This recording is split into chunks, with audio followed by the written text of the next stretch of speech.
मेरी आप बीती जिसे सुनकर आपको बहुत मजा आने वाला है। मेरी शादी वाले दिन मेरा नौजवान देवर बहुत खुश था। मैंने हमेशा उसे अपना छोटा भाई समझा था और वो भी मुझे भाभी माँ कहकर पुकारता था। मेरे पति की मृत्यु के कुछ दिन बाद मुझे अकेले सोने में डर लगता था, इसलिए मैं अपने देवर को अपने साथ बिस्तर पर सुलाने लगी। सर्दियों की रातें थी और एक ही बिस्तर में अपने देवर के साथ सोना मुझे बहुत अजीब सा लगता था। मेरा देवर शायद मुझे बहुत पसंद करता था, लेकिन मैं उससे उम्र में भी काफी बड़ी थी। लेकिन मेरा देवर बिल्कुल जवान लड़के जैसा लगता था। मेरे पति की मृत्यु के बाद मैंने बहुत मुश्किल से गुजारा किया था, लेकिन मैं कब तक इस तरह जीविका चलाती। उस रात मैंने सोचा कि एक बार अपने देवर को आजमा के देखती हूँ। आधी रात को मैंने उसे हिलाकर देखा। वो गहरी नींद में था, लेकिन जैसे ही मैंने उसे छुआ मेरी आंखें हैरत से फटी की फटी रह गईं। मेरे पति की मृत्यु को अभी 2 दिन ही हुए थे। मेरे घर में मेरे सास ससुर और नंदी भी नहीं थी। मेरे पति का इस दुनिया में अपने छोटे भाई के अलावा और कोई नहीं था। रोहन की उम्र भी ठीक थी, वो मुझसे छोटा था। मैंने उसे कभी छोटे भाई से ज्यादा कुछ नहीं समझा। जब मेरी शादी हुई थी तब वो मेरी शादी के दिन बहुत खुश था। वो कहता था कि उसे नई माँ मिल गई है, लेकिन मेरी माँ मुझे हमेशा समझाती थी, बेटी तुम्हारा देवर तुम्हारा बेटा नहीं है, इससे दूरी बनाए रखना। थोड़े समय बाद वो बड़ा हो जाएगा, फिर तुम्हें उससे पर्दा करना होगा। इसलिए अभी से उसे आदत डालो कि वो तुम्हारे कमरे में बिना अनुमति ना आए। मैंने कई बार देखा है कि तुम्हारा देवर बिना वजह तुम्हारे कमरे में आता जाता है। बेटी, तुम्हें ऐसा नहीं करना चाहिए। तुम एक शादीशुदा लड़की हो, तुम्हें अपने पति और घर वालों की भी परवाह करनी चाहिए। मैं अपनी माँ की बात सुनती तो मुझे लगता कि वो रोहन के बारे में गलत सोचती हैं, इसलिए मैं उनकी बातों पर नाराज हो जाती थी। लेकिन जब मैं बेसहारा हो गई, मेरे पति इस दुनिया से चले गए, तो मेरी आंखों से आंसू बह रहे थे। मैं सोच भी नहीं सकती थी कि वो मुझे अपने भाई के साथ छोड़कर चले जाएंगे। मेरी जिंदगी मुश्किल में पड़ गई थी। रो रो कर मेरा बुरा हाल था। रात के 12 बजे गए थे। मेरा देवर रोहन अभी तक घर नहीं आया था। शायद वो अपने रिश्तेदारों के साथ व्यस्त था।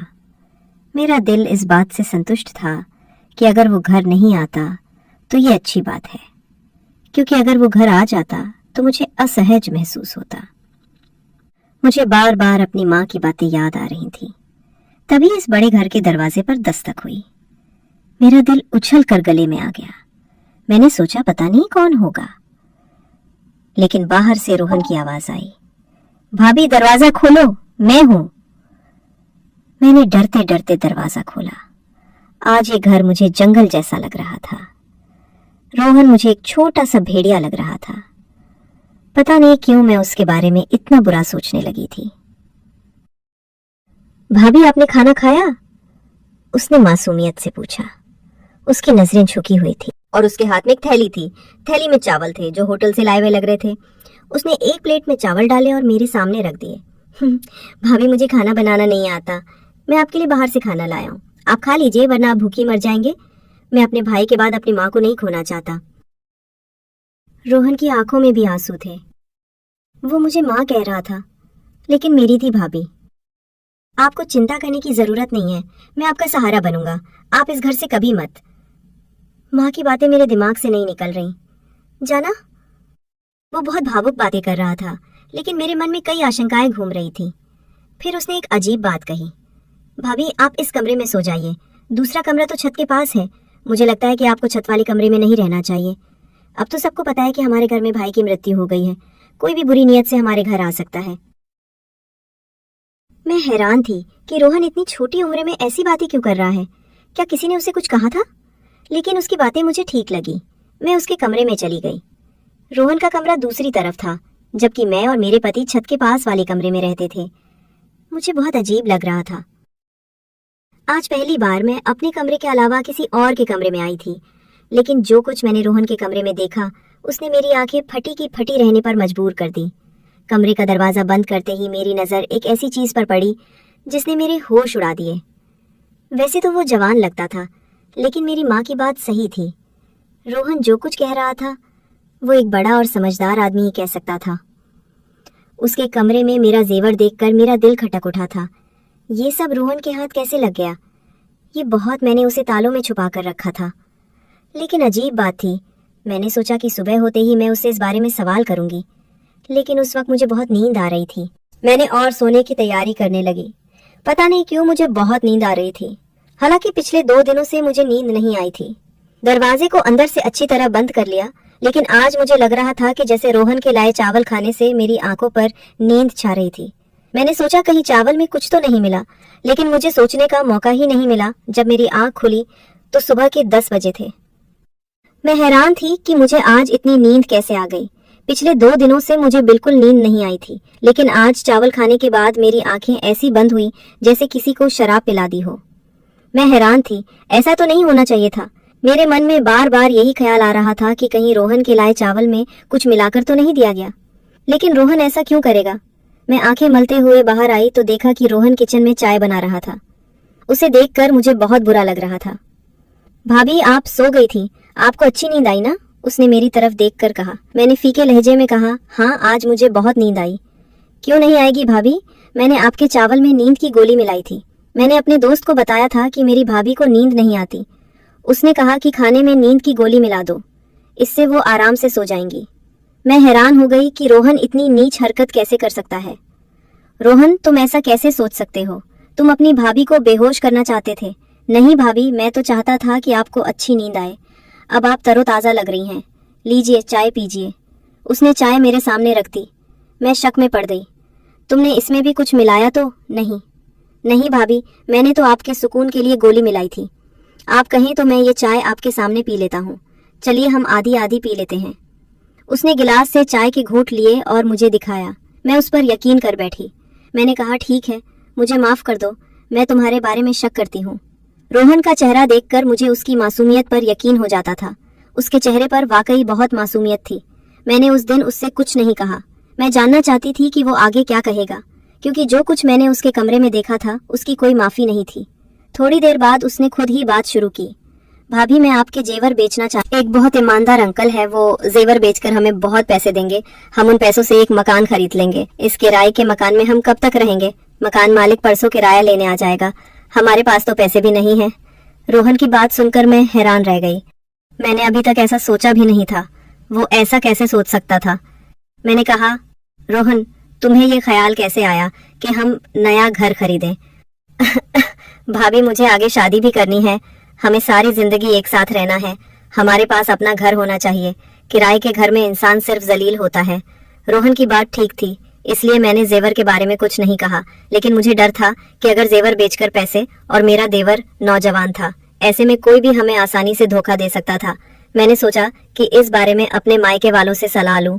मैंने उनसे कहा कि मैं जेवर बेचकर घर खरीदना चाहती हूँ, लेकिन उन्होंने कहा, घर खरीदने की जरूरत नहीं है, तुम अब बेवा हो चुकी हो, तुम्हें हमारे घर आना होगा। मैं उनके घर नहीं जा सकती थी। मैं जानती थी कि मेरे भाई अपनी पत्नियों के गुलाम हैं। वे अपनी बेवा बहन को कभी सहारा नहीं देंगे। जिंदगी भर उनके सहारे नहीं रहा जा सकता। ये अच्छा मौका था, मैं अपने जेवर बेचकर घर खरीद सकती थी। मेरे पति ने मेरे लिए बहुत सारा जेवर बनवाया था, लेकिन अपने भाइयों की नीयत देखकर मैंने जेवर बेचने का इरादा कर लिया। मैंने रोहन से कहा, तुम चाहो तो जेवर बेच दो। मैं अपने मायके वालों के रवैया से निराश हो चुकी थी। रोहन ने अपने उस अंकल को जेवर दे दिए। 2 दिन बाद उन्होंने हमें एक बहुत अच्छी जगह पर घर की चाबी और कागजात दे दिए। मैं इस पूरे प्रकरण पर हैरान थी। 2 दिन में इतनी जल्दी घर कैसे मिल सकता है? लोगों को घर के लिए इतना काम करना पड़ता है, कागजात, इंतकाल और बहुत कुछ। लेकिन जब रोहन ने कागजात मेरे हाथ में दिए तो मैं हैरान रह गई। वो छोटा था, लेकिन उसकी सोच बड़ों जैसी थी। फिर उसने एक अजीब बात कही, भाभी, हम घर साफ कर लेंगे, फिर आपसे जरूरी बात करनी है। उसकी आंखों में एक अजीब सी बेचैनी थी, जिसे देखकर मैं समझ नहीं पा रही थी कि वो मुझसे क्या कहना चाहता है। उस वक्त मैं जल्दी में थी। हमने घर में सारा सामान रख दिया था। अब हमें खाने पीने और राशन की चिंता थी। मैंने तो कभी नौकरी भी नहीं की थी। फिर रोहन ये क्यों कह रहा था कि उसे मुझसे जरूरी बात करनी है? मेरे मन में कई सवाल थे, लेकिन मैं चुप रहना चाहती थी। शाम को मैंने सारा सामान अपनी जगह पर रख दिया। वैसे भी हमारा सामान ज्यादा नहीं था। मैंने अच्छा खाना बनाया, बिल्कुल वैसा जैसा मैं अपने पति के लिए बनाया करती थी। मैं रोहन का इंतजार कर रही थी, क्योंकि वो इस घर का हिस्सा था। मैं नहीं चाहती थी कि वो बाहर जाकर गंदा खाना खाए। मैंने उसके दिन वो घर नहीं आया। मुझे बहुत अजीब लगा। उसे इस वक्त घर होना चाहिए था। रात के 10 बज गए थे। मेरे पति की मृत्यु से फिर बाहर नहीं निकलता था। मुझे डर लग रहा था। बहुत मेहनत से खाना बनाया था, लेकिन उसके पहले वो शाम 5 बजे तक घर आ जाता था और तब मैं उसका इंतजार करने लगी। रात के 12 बजे उसने दरवाजे पर दस्तक दी। मैंने गुस्से से दरवाजा खोला और उस पर बरस पड़ी। कहाँ चले गए थे रोहन? तुम्हें शर्म नहीं आती? मैं तुम्हारी बेवा भाभी तुम्हारा इंतजार कर रही थी। मैंने तुम्हारे लिए खाना बनाया और तुम मुंह के अपने भाई के जाते ही आवारा हो गए। आखिर ऐसी कौन सी बात है जो तुम घर में नहीं कर सकते? तुम्हें बाहर जाना पड़ता है? अपने दोस्त को यहीं बुला लिया करो भाभी। मैं ऐसा नहीं कर सकता। उसने गुस्से से मुझे देखा, जिससे मैं डर गई। लेकिन वो तो एक बच्चा था। मैंने सोचा कि मैं उसे डरा सकती हूँ। मैं यही सोचकर बात कर रही थी कि वो मुझ पर चिल्ला उठा, भाभी बस करो, मुझे अब आपकी कोई बात नहीं सुननी। जो खाना आपने बनाया उसे आप खुद खा लो। ये कहकर वो अपने कमरे की ओर चला गया। उस वक्त वो किसी 40 साल के मर्द की तरह गुस्सा कर रहा था। मुझे बहुत अफसोस हुआ। वो गुस्से में था, जरूर कोई बात थी। मैंने उसके कमरे में जाकर दस्तक दी। उसने दरवाजा खोला और अजीब नजरों से देखकर बोला, भाभी एक बात कहूँ, आप मुझसे शादी कर लो वरना आप काफिर हो जाएंगी। उसकी बात सुनकर मेरी आंखें फटी की फटी रह गईं। तुम ऐसा कैसे सोच सकते हो कि मैं तुमसे शादी करूंगी? तुम्हारा माँ वाला प्यार कहाँ गया? तुम मुझे सुबह शाम माँ कहते थे, अब क्या हो गया? किसने तुम्हारा दिमाग खराब कर दिया? इतनी नीच बात तुमने कैसे सोची और फिर मुंह से कैसे निकाली? मैं गुस्से से आग बबूला हो रही थी। वो बिना किसी शर्म के मेरे सामने हाथ बांधे खड़ा था और मुझे टकटकी भरी नजरों से देख रहा था। मुझे उसकी नजरों से डर लगने लगा। मैं बोलते बोलते चुप हो गई और अपने कमरे में आकर बैठ गई। मैंने कमरे का दरवाजा अच्छी तरह बंद कर लिया। मेरा दिल जोर जोर से धड़क रहा था। मैं सोच भी नहीं सकती थी कि रोहन ऐसा निकलेगा। मैंने उसे हमेशा अपने बच्चे की तरह समझा था। मेरी कोई संतान नहीं थी, लेकिन मेरे पति ने कहा था कि रोहन को अपनी संतान की तरह पालना। रोहन की बातों से मुझे बहुत तकलीफ हुई। मैंने सोच लिया कि आज के बाद मैं उससे कोई बात नहीं करूंगी। ये घर मेरे नाम था। मैं अकेली भी रह सकती थी। अगर रोहन ने फिर ऐसी हरकत की तो मैं उसे घर से निकाल दूंगी। ये घर मेरे पति के पैसों का था और मेरे नाम पर था। रोहन को इसमें रहने का कोई हक नहीं था अगर वो अपनी भाभी को इज्जत नहीं दे सकता। मेरी खामोशी अब गुस्से में बदल गई थी। सुबह मैंने रोहन के कमरे का दरवाजा जोर जोर से पीटना शुरू किया। फिर मुझे एहसास हुआ कि उसका कमरा अंदर से बंद नहीं। रोहन कहाँ गया? मेरा दिल गुस्से से पागल हो रहा था। मैंने बाहर के दरवाजे की ओर देखा तो वो बाहर से बंद था। इसका मतलब रोहन मुझे घर में कैद करके चला गया था। मुझे उससे नफरत होने लगी। इतनी छोटी उम्र में ऐसी हरकतें। मैंने दरवाजा खोला तो कमरा खाली था। मैंने अपने मायके जाने का फैसला कर लिया, लेकिन फिर याद आया कि मैं इद्दत में हूँ। बार बार घर से निकलना ठीक नहीं। मैं बेबस होकर बैठ गई। मेरे पति की मृत्यु को 1 महीना हो चुका था। इस 1 महीने में रोहन कितना बदल गया था। मैं सोच रही थी कि अगर भगवान ने मुझे संतान दी होती तो मैं रोहन के सहारे ना होती, मैं अपनी संतान के सहारे जी लेती। लेकिन अब मैं उससे क्या कहूँ? मेरा तो उससे कोई रिश्ता भी नहीं था। जिस शख्स की वजह से रिश्ता था वो इस दुनिया से चला गया। मैंने सोच लिया कि रोहन आएगा तो मैं उससे साफ साफ कहूंगी कि वो इस घर में नहीं रह सकता। शाम को अभी रात शुरू भी नहीं हुई थी कि मेरे घर के दरवाजे पर जोर जोर से दस्तक होने लगी। मैंने सोचा कि शायद रोहन होगा, लेकिन जब मैंने दरवाजा खोला तो सामने 3-4 आदमी खड़े थे। वे गुस्से में लग रहे थे। उनके चेहरों पर दाढ़ियां थी जैसे वे धर्म के ठेकेदार हों। उन्होंने कहा, बेबी तुम यहाँ अकेले रहती हो? मैंने कहा, हाँ मैं अकेले रहती हूँ। वे बोले, झूठ बोल रही हो, तुम्हारा देवर भी तुम्हारे साथ रहता है, वो अब भी घर में ही होगा।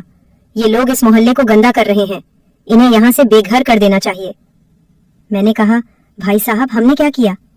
अरे तुमने क्या किया ये तुम हमसे पूछ रही हो? तुम अपने नौजवान देवर के साथ अकेले रहती हो। तुम्हें पता है कि तुम्हारा पति मर गया है। तुम बेवा हो।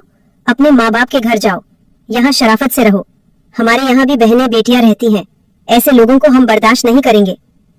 मुझे उन पर बहुत गुस्सा आया, लेकिन मैं उनसे उलझना नहीं चाहती थी। मैंने उनके मुंह पर दरवाजा बंद कर दिया। मेरी आंखों से आंसू बहने लगे। ये सब रोहन का किया धरा था। मैंने अपना सामान बांधना शुरू कर दिया। यहाँ रहना मेरे लिए मुश्किल हो गया था। मैं जानती थी कि रोहन ने ही मेरे बारे में ऐसी बातें फैलाई होंगी कि मैं बहुत गुनहगार औरत हूँ। सच कहते हैं, ये दुनिया अकेली औरत को खा जाती है। भगवान सबकी इज्जत की हिफाजत करे। तो दोस्तों, अगर आपको ये कहानी पसंद आई तो इसे लाइक करें और नर चैनल को सब्सक्राइब करें। बेल आइकन पर क्लिक करें और इसे ऑन एल पर सेट करें ताकि आपको नई कहानियों की सूचना तुरंत मिले। धन्यवाद।